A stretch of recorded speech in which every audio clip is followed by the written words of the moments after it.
नमस्कार. मराठी विभाग, यशवंत महाविद्यालय नांदेड आणि कल्पक विद्यार्थी समूह यांच्या संयुक्त विद्यमाने आयोजित विद्यार्थ्यांसाठी साहित्य संकल्पनांचा परिचय करून देणाऱ्या या अभिनव उपक्रमात आपणा सर्वांचे मनपूर्वक स्वागत. गतवर्षी सुरू झालेल्या या उपक्रमाच्या आतापर्यंतच्या भागात आपण कविता, समीक्षा, कादंबरी, नाटक आणि कथा या संकल्पनांचा परिचय करून घेतलेला आहे. आता आपणाला अतिशय महत्वाच्या परंतु एकंदरीत साहित्य विश्वात काहीशा दुर्लक्षित अशा लोकसाहित्य या संकल्पनेचा परिचय करून घ्यायचा आहे. आणि हा परिचय करून देणारे मान्यवर अभ्यासक आहेत डॉक्टर सूर्यप्रकाश जाधव, हिमायतनगर.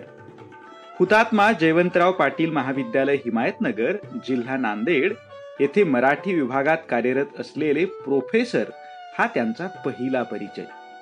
संशोधन मार्गदर्शक हा दुसरा परिचय. त्यांनी 8 विद्यार्थ्यांना मार्गदर्शन केले असून त्यापैकी 4 विद्यार्थ्यांना PhD ची पदवी प्राप्त झाली असून उर्वरित विद्यार्थ्यांचे संशोधन प्रगतीपथावर आहे. स्वामी रामानंद तीर्थ मराठवाडा विद्यापीठ नांदेडच्या बहिशाल शिक्षण केंद्राचे मान्यवर वक्ते हा त्यांचा तिसरा परिचय. या अंतर्गत त्यांनी वेगवेगळ्या विषयांवर शेकडो व्याख्याने दिलेली आहेत. राष्ट्रीय सेवा योजनेचे कार्यक्रम अधिकारी हा त्यांचा पुढील परिचय. कोरोना काळात आपल्या या विभागामार्फत त्यांनी दखलपात्र काम केलेले आहे. परंतु प्रोफेसर, विभाग प्रमुख, संशोधन मार्गदर्शक, वक्ते, कार्यक्रम अधिकारी या सगळ्या परिचयांपेक्षा लोकसाहित्य आणि आदिवासी साहित्य या विषयाचे गंभीर अभ्यासक हा त्यांचा महत्वपूर्ण परिचय.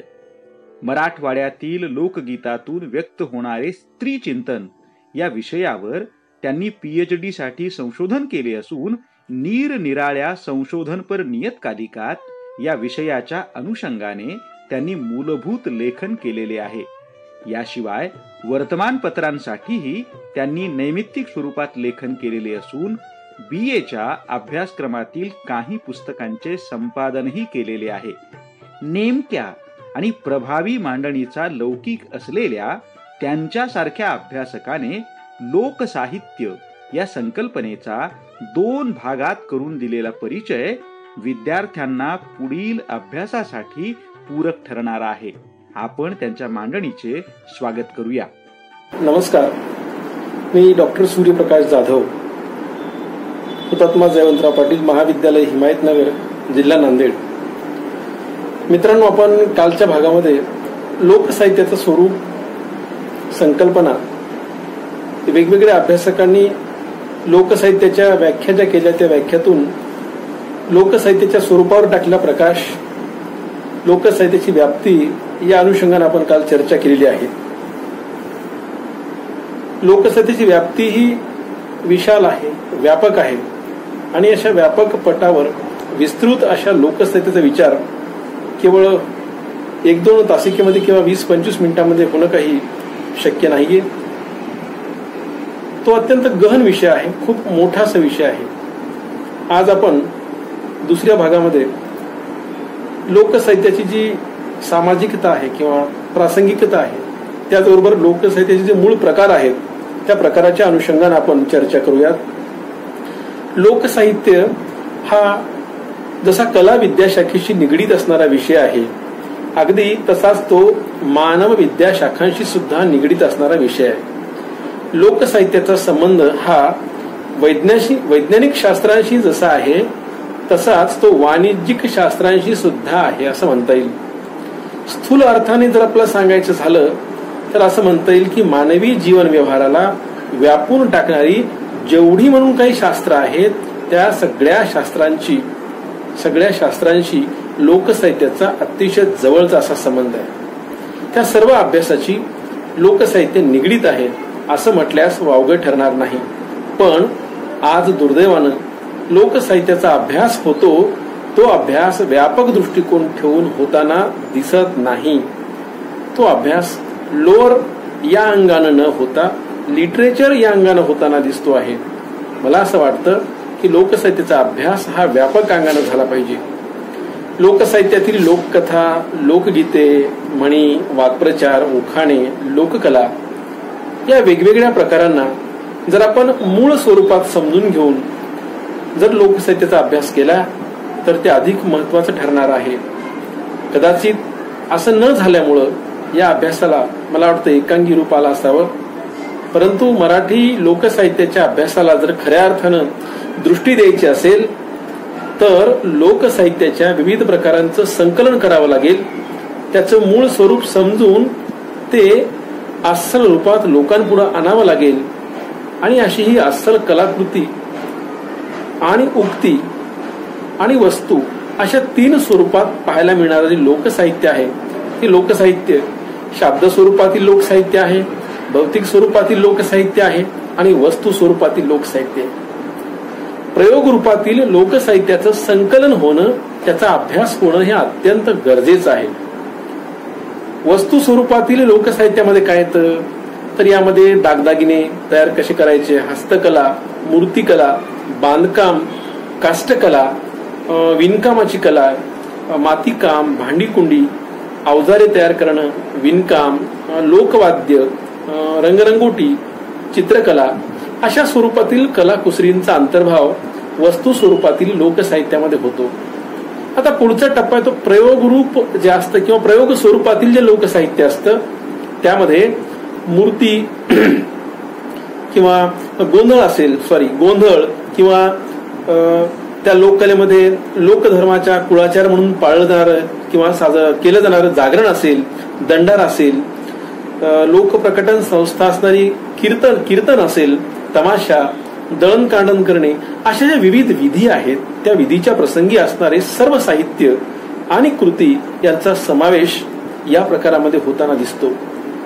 आता मौखिक आविष्कार जे असतो किंवा शाब्द लोकसाहित्य आपण ज्याला म्हणू त्यामध्ये भाषिक रूपातील म्हणून जे जे काही आविष्कार होतात मौखिक रूपामध्ये त्या सगळ्यांचा समावेश या भागामध्ये होतो.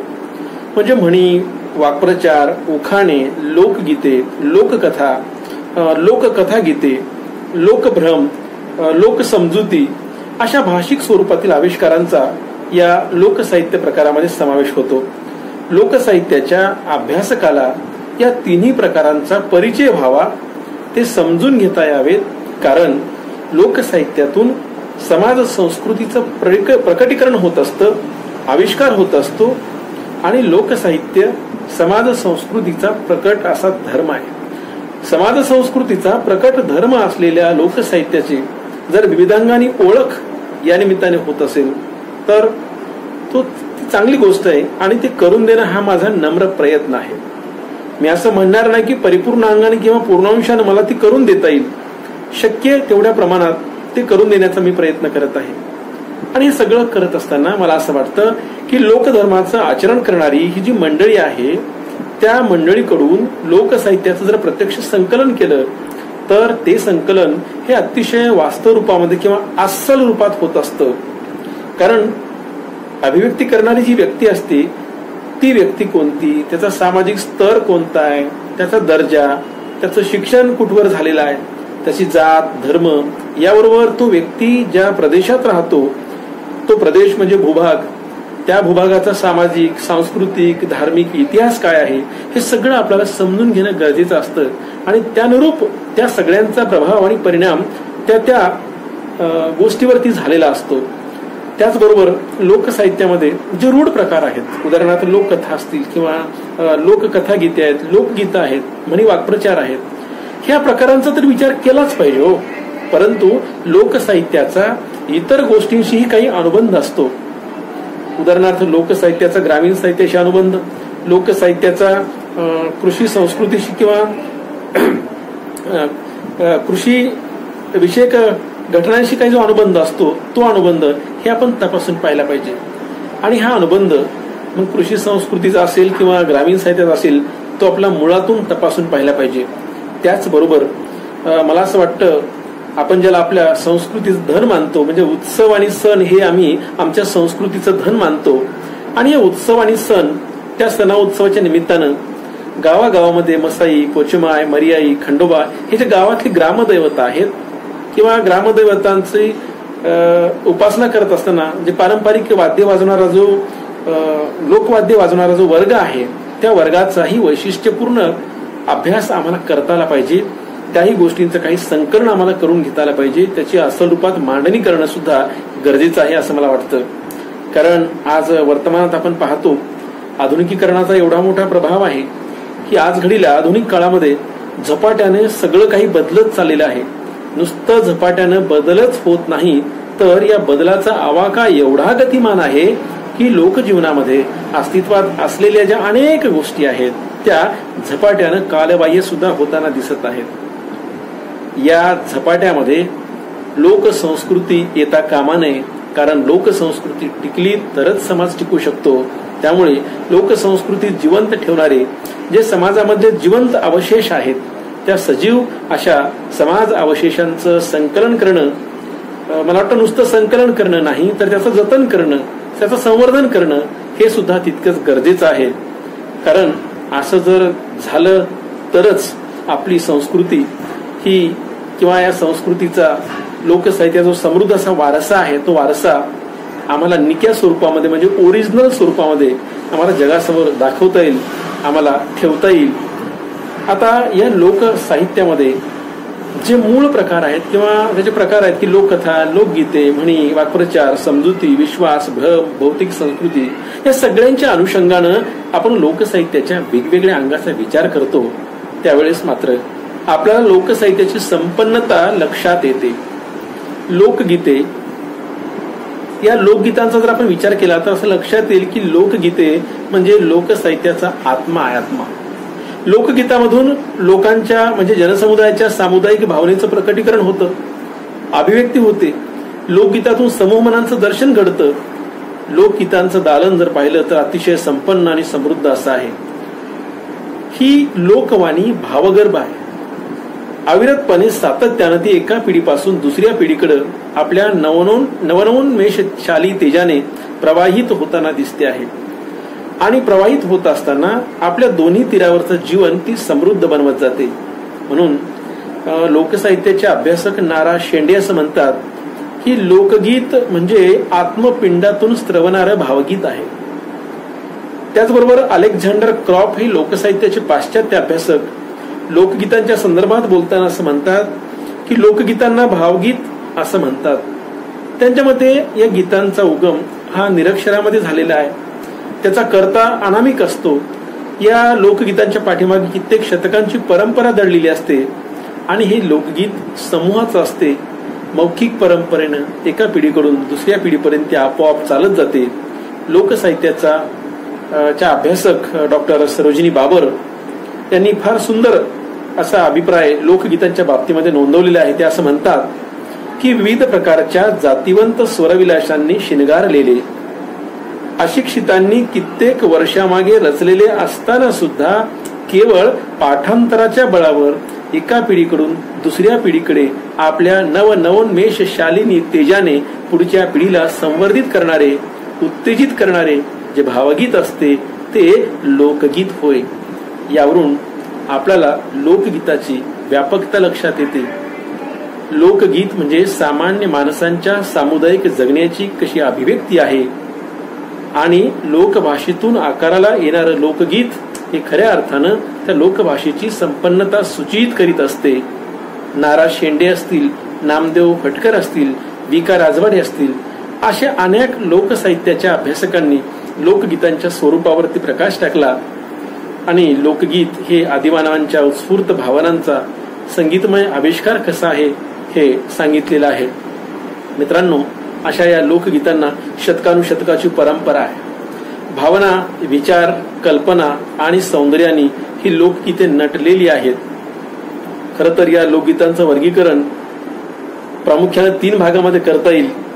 तसा लोकगीताच्या वर्गीकरणाचा प्रयत्न लोकसाहित्याच्या अभ्यासकांनी बऱ्याचदा केला, अनेक अंगाने केलेला आहे. परंतु साधारणतः आपण असं म्हणतो की लोकगीतांचं वर्गीकरण 3 प्रकारे करता येतं. एक म्हणजे बालकांची गाणी, त्यामध्ये बडबड गीतं येतात, तालगीतं आहेत, नृत्य खेळ गीतं आहेत आणि दुसरा भाग जो आहे तो स्त्री गीतांचा. ते स्त्री गीतांचं दालन खूप मोठं आहे. स्त्री गीतं म्हणजेच लोकगीतं असं म्हटल्यास वावगे ठरू नये. कारण यामध्ये लोकगीतामध्ये जात्यावरची ओवी ही अतिशय संपन्न आणि सूचक आहे. स्त्रियांच्या अंतःकरणाच्या उर्मीतून उमाळ्यातून ज्या भावना आविष्कृत झाल्यात त्या ओवीच्या माध्यमातून, ज्यामध्ये जात्यावरची ओवी, दळणकांडण करतानाची गाणी असतील, श्रमगीते असतील, लग्न, मुंज, बारसे, डोहाळे अशा विधीप्रसंगी गायली जाणारी विधिगीतं असतील, त्याचबरोबर विविध उत्सवांच्या निमित्तानं म्हणजे फुगडी, पिंगा, झुम्मा, फेऱ्यावरची गाणी, शिराळ खेळतानाची गाणी असतील, अशा नृत्य खेळ गीतांचा सुद्धा समावेश यामध्ये होतो. गौरी, हातगा, भुलाबाई या सण उत्सवाच्या प्रसंगी सुद्धा स्त्रियांच्या भावनांना फुलोरा आलेला असतो आणि त्यानिमित्तानं ती गीतं गायली जातात. अशा गीतांचा देवदेवतांचा किंवा देवदेवतांची उपासना करताना त्या उपासना गीतांचाही समावेश या गीतामध्ये होताना दिसतो. आणि तिसरा भाग जो आहे तो म्हणजे पुरुषांची गाणी. यामध्ये मोटेवरची गाणी, गुराख्यांची गाणी, श्रमगीते, विधिगीते, भगतांची उपासना गीते, मग ते धनगर, भारुड, पोतराज, वाघ्या मुरळी, वासुदेव हे लोकसंस्कृतीचे उपासक आहेत. ते उपासना करताना जे गीत गातात त्यांचाही समावेश या गीतामध्ये होतो. त्याचबरोबर होळी असेल किंवा दिवाळी, पंचमी असेल, या सण उत्सवांच्या निमित्तानं जी गीतं म्हटली जातात त्यांचाही समावेश सण उत्सवाची गाणी या भागामध्ये होतो. अशा प्रकारे आपल्याला लोकगीतांचं वर्गीकरण सांगता येईल, वर्गीकरण पाहता येईल. लोककथा हा लोकगीतानंतरचा भाग. खरं तर तो अतिशय लोकप्रिय असा वाङ्मय प्रकार आहे. लोककथेचं दालन सुद्धा लोकगीतासारखंच समृद्ध आहे. खरं तर कथा ऐकणं किंवा कथा सांगणं ही माणसाची मूळ प्रवृत्ती आहे. कथा हा तसा खूप जुना प्रकार आहे. लोककथा ह्या मौखिक स्वरूपात असतात आणि काळाबरोबर त्या प्रवाहित होत असतात. एका पिढीकडून दुसऱ्या पिढीकडे त्या जात असतात. त्यामध्ये अनेक घटकांची भर पडत असते आणि कथेचा विस्तार होत असतो. म्हणजे लोककथा ही लवचिक असते. लोककथेच्या निर्मितीचा नेमका काळ कुठलाही सांगता येत नाही, निर्माता कोणही सांगता येत नाही, परंतु अतिप्राचीन अशी परंपरा या कथेला आहे. भारतीय लोकांची या कथेकडे पाहण्याची जी भावना आहे, जी भूमिका आहे, ती मला वाटतं धार्मिकतेची आहे, भाविकतेची आहे. आणि त्याच प्रेरणेतून ह्या कथा समाज जीवनामध्ये प्रचलित असताना आपल्याला दिसून येतात. विशेष मला असं वाटतं की लिखित कथेपेक्षा लोककथेचं स्वरूप थोडं वेगळं असतं आणि लोककथेचं स्वरूप हे सांगणाऱ्याच्या नुसार, म्हणजे तो जसा सांगत जातो एकाकडून दुसऱ्याकडं, तसं त्यामध्ये खूप फरक पडत जातो. कारण एक व्यक्ती जेव्हा दुसऱ्या व्यक्तीला काहीतरी सांगत जातो, कथा सांगत जातो, तेव्हा तो चटणीमीठ लावून सांगतो, त्यामध्ये काहीतरी भर टाकतो आणि अशी भर पडत पडत ही लोककथा समृद्ध होत जात असते. लोकभाषेतून कथा सांगितली गेल्यामुळं ही कथा म्हणजे लोककथा माणसाचा किंवा रसिकाच्या मनाचा चटकन ठाव घेताना दिसते. अशा लोककथांचं वर्गीकरण ही करण्याचा प्रयत्न मधुकर वाकोडे, डॉक्टर प्रभाकर मांडे, सरोजिनी बाबर असतील, सर जॉर्ज गॉम असतील यांनी केला आहे, शरद व्यवहारे यांनी केला आहे. पण या सगळ्यांच्या वर्गीकरणामधून स्थूलमानाने लोककथेचे जे प्रकार पडतात ते असे आहेत की पण बहुत दैवत कथा, परिकथा किंवा अद्भुत कथा, उत्पत्ती कथा ज्याला आपण आख्यायिका असं म्हणतो, दंतकथा, बोधकथा, प्राणीकथा तर आपण नीतिकथा असं म्हणतो, वीरकथा, हास्यकथा, अनुभव कथा असे सामान्यतः कथेचे प्रकार आपल्याला सांगता येतात. तर लोककथा तिचं जीवनामध्ये असणारं आढळ स्थान जे आहे ते आढळ स्थान आपल्याला लक्षात येतं.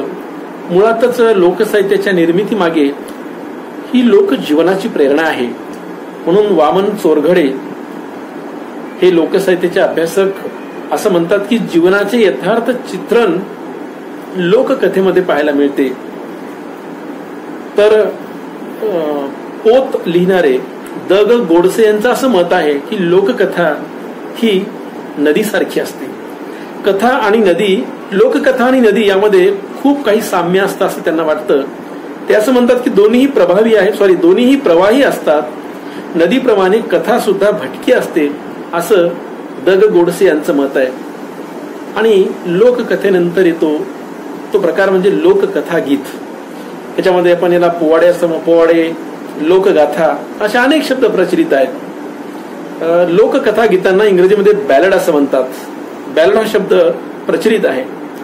साधारणतः गीतांच्या माध्यमातून जी कथा सांगितली जाते किंवा कथा गायली जाते ती आपण लोककथा गीत असं म्हणतो. लोककथा गीते ही स्फूर्तिदायक असतात, समाजाला लोकांना उत्तेजना देणारी असतात. तिच्यामध्ये निवेदन असतं, वर्णन असतं, संगीत आणि अभिनय असते. मौखिक रीतीने ही लोककथा वेगवेगळ्या तऱ्हेनं मनोरंजनाच्या माध्यमातून म्हणा किंवा वेगवेगळ्या अंगाने म्हणा, उद्देश वेगवेगळा असू शकतो, ह्या लोकांसमोर आणल्या जातात, लोकांमध्ये त्या प्रचलित आहेत. या लोककथा गीतांचं वर्गीकरण जर केलं तर आपल्या लक्षात येईल की प्राचीन अशी ही लोककथा गीते, कौटुंबिक लोककथा गीते, अलौकिक लोककथा गीते, पौराणिक लोककथा गीते, अशी लोककथा गीतांचे प्रकार आपल्याला पाहायला मिळतील. आणि जे भगत आहेत किंवा देवदेवतांची उपासना करणारी जी मंडळी आहे, लोकसंस्कृतीचे उपासक, यांनी महाराष्ट्राच्या लोकधर्मामध्ये कुळाचार म्हणून जे विधी केले जातात, गोंधळ असेल, जागरण असेल, तर त्या निमित्तानं हे लोककथा गीतांचं सादरीकरण करताना दिसतात.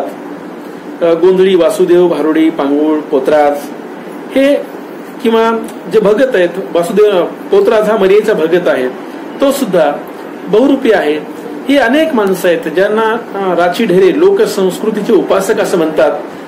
ह्या सगळ्यांनीच खऱ्या अर्थानं लोककथा गीतांचं सादरीकरण केलेलं आहे, गायन केलेलं आहे. शौर्यात्मक गीताला आपण पोवाडा असं म्हणतो. आणि भक्तांची देवदेवताविषयक जी उपासना गीते आहेत, वाघ्या मुरळीचं जागरण असेल, याचाही समावेश लोककथा गीतामध्ये होतो.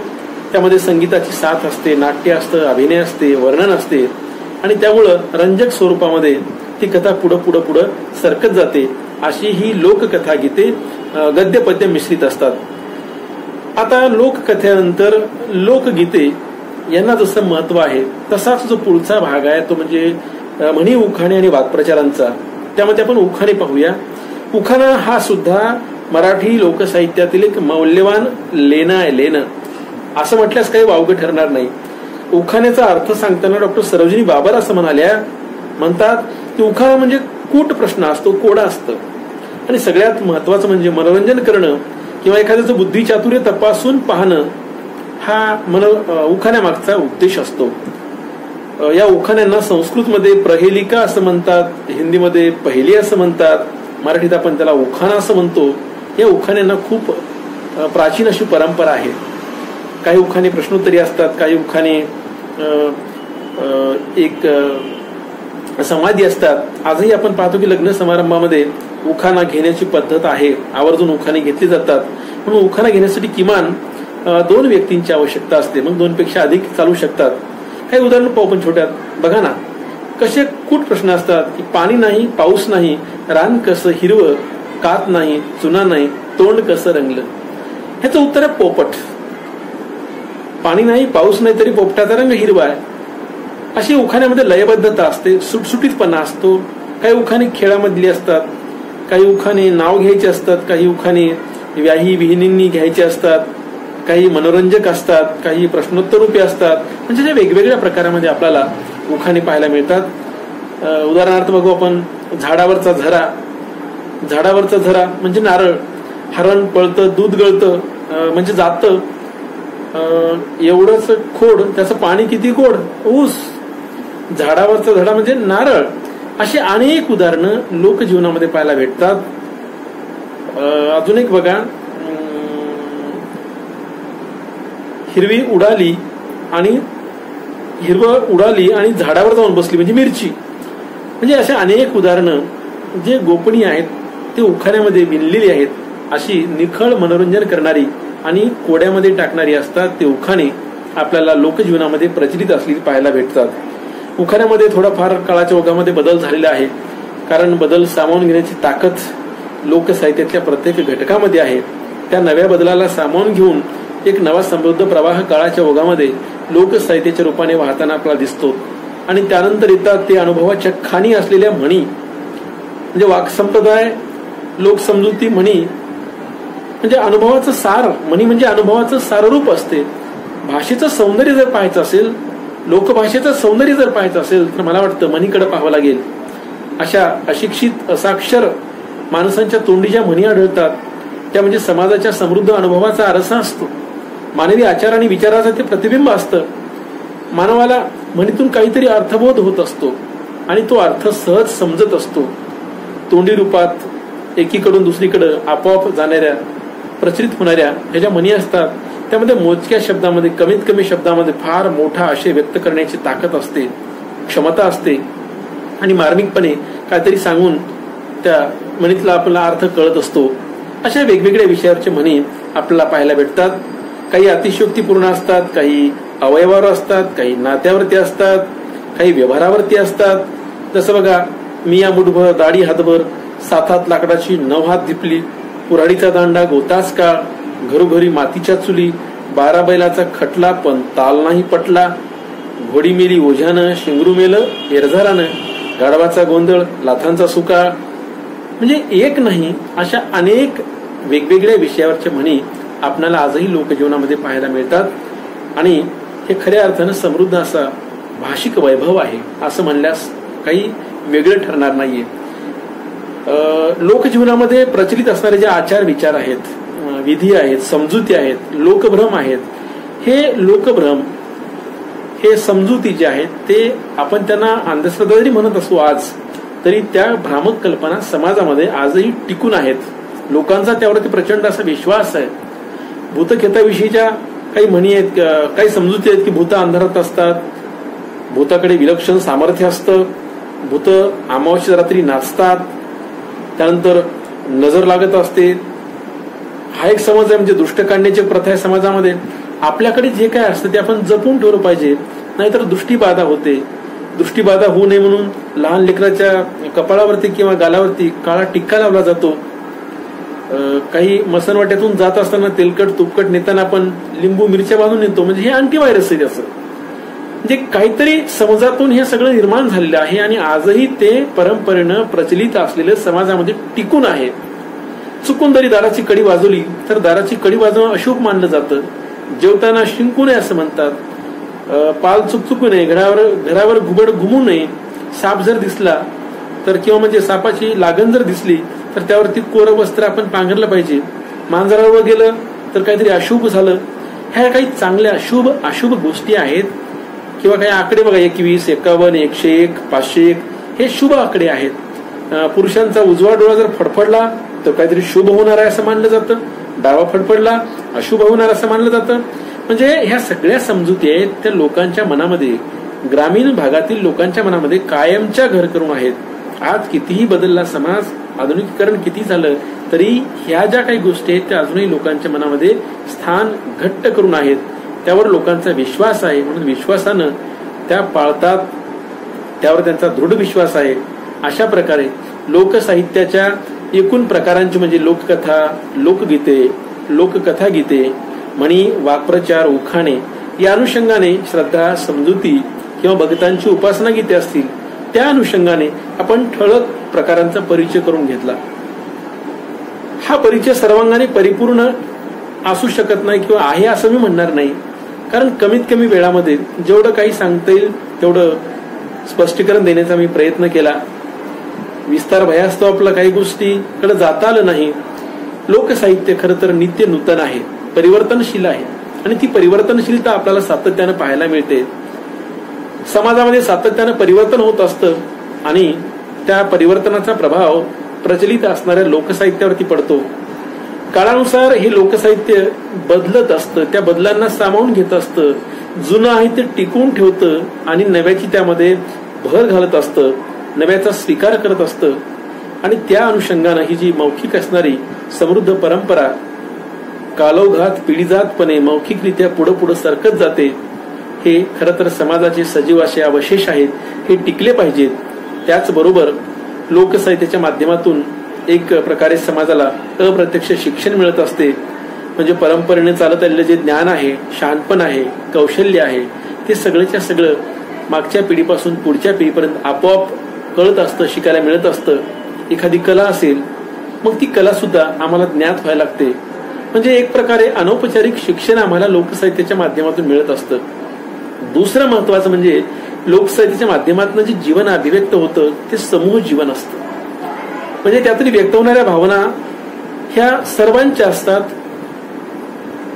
जे काही असेल ते समूहाचं असेल, एकट्याचं नसणार आहे. मग ती भीती असो, चिंता असो, भय असो, दुःख असो, हे सगळं जे काय असतं ते एकमेकाला शेअर करून दुःख वाटून घ्यायचं आणि सुख वाटण्याची जी प्रवृत्ती आहे ती आजही आम्हाला खेडेगावात पाहायला मिळते. आणि ही लोकसाहित्याची देण आहे. ही समूहभावाची जपणुकीतून जी अस्मिता जागृती आहे त्यातून हे सगळं निर्माण झालेलं आहे. आणि ती भावनिक जशी गरज आहे समाजाची तशी मानसिक गरज सुद्धा समाजाची भागवण्याचं काम हे लोकसाहित्य करतं असंही म्हणता येईल.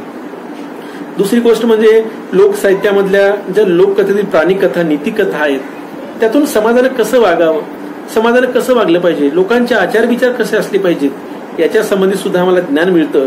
म्हणजे रूढीनुसार, परंपरेनुसार चालत आलेले जे काही विवाह नावाची संस्था आहे, कुटुंब नावाची संस्था आहे, आपण पाहतो की पूर्वापार परंपरेनं चालत आलेल्या लग्न समारंभाचं स्वरूप आजही काही अंशी तसंच आहे. थोडंफार आधुनिकीकरणामध्ये बदललेलं असेल, परंतु जे संकेत आहेत, ज्या विधी आहेत, तो विधी जसाच्या तसा आम्हाला आजही पाहायला भेटतो. म्हणजे परंपरेनं जे दान दिलेलं आहे, परंपरेनं जे चालत आलेलं आहे ते आम्ही आजही स्वीकारतो.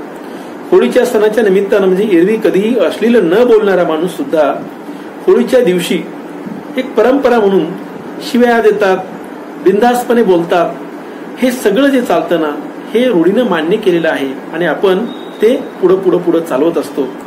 रूढीनुसार मान्य केलेलं आणि ग्रामीण भागातील लोकांनी स्वीकारलेलं हे लोकसाहित्य, की ज्या लोकसाहित्याचा आधार घेऊन महाराष्ट्राच्या संतांनी सुद्धा लोकगीताच्या माध्यमातून अध्यात्म विचारांचा प्रसार केला, समाजाला नवविचाराची संजीवनी दिली.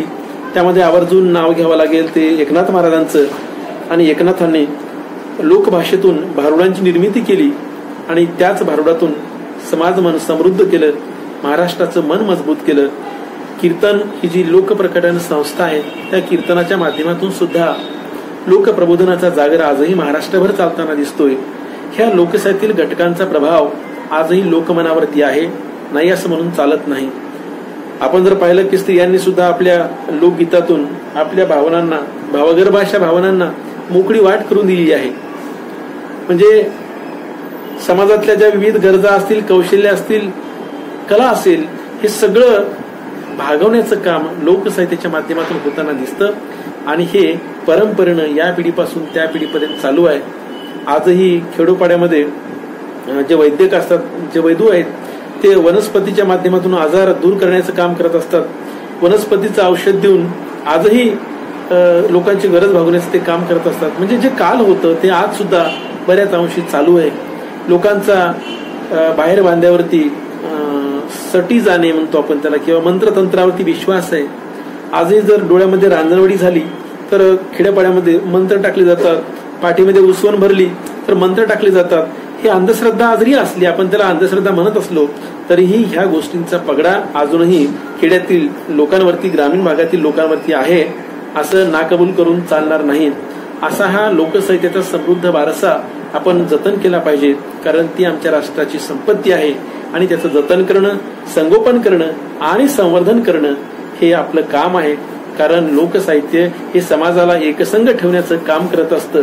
म्हणून आपण लोकसाहित्य संकल्पनेच्या अनुषंगानं 2 भागामध्ये जी महत्वपूर्ण चर्चा केली, जे काही आपल्याला यातून मिळालं असेल किंवा जे काही कमीत कमी कालावधीमध्ये सांगण्याचा प्रयत्न केला ते आपण समजून घेतलीत, हे सगळं सांगण्यासाठी किंवा व्यक्त होण्यासाठी मला ज्यांनी संधी दिली ते यशवंत महाविद्यालयाचा मराठी विभाग, कल्पक विद्यार्थी समूह आणि आमचे मित्र डॉक्टर विश्वाधार देशमुख सर, खरं तर यांनी मला संधी दिली त्याबद्दल मी त्यांचे मनपूर्वक आभार व्यक्त करतो आणि थांबतो. धन्यवाद.